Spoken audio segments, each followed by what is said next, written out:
반갑습니다, 여러분. 옆집 목사의 장세홍 목사입니다. 오늘 말씀을 통해 큰 은혜를 받고 저와 여러분들이 세상을 담대히 헤쳐나갈 수 있는 믿음의 자녀 되기를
오늘 하나님의 말씀은 창세기 37장 8절에 있는 말씀입니다. 창세기 37장 8절에 있는 말씀.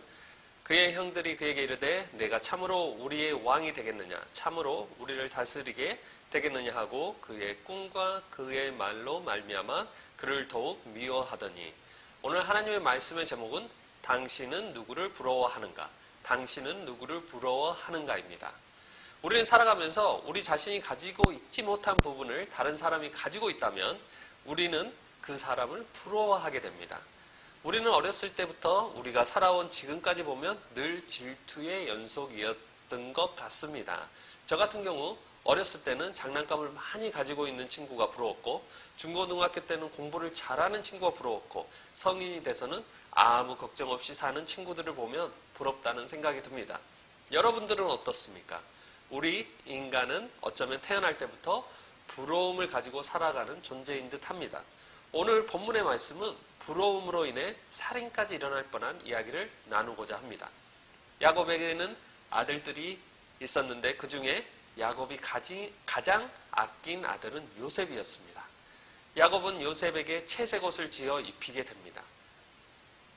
이를 형제들은 성경에서 보면 그를 미워하며 그에게 편안하게 말할 수 없었더라고 표현합니다. 그리고 결정적인 사건이 있게 되는데요. 요셉은 자신의 꿈을 형제들에게 이야기하게 합니다.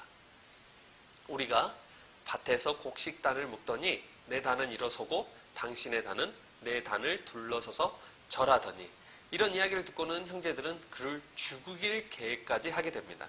결국 요셉을 구덩이에 넣고 조금 있다가 미디안 사람에게 은 20에 팔게 됩니다. 무엇이 그들을 이렇게까지 하였을까요?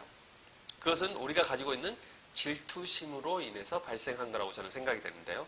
어찌 보면 아주 작은 점, 즉 질투의 점 하나가 우리의 마음에 들어오면 그 점이 그것에서 끝나는 것이 아니라 점점 커져서 우리의 생각과 행동까지 지배하는 경우가 있습니다. 여러분, 이러한 질투를 우리는 어떻게 이겨내야 할까요? 우리 스스로 조절할 수 있을까요? 그렇게 할 수는 없습니다.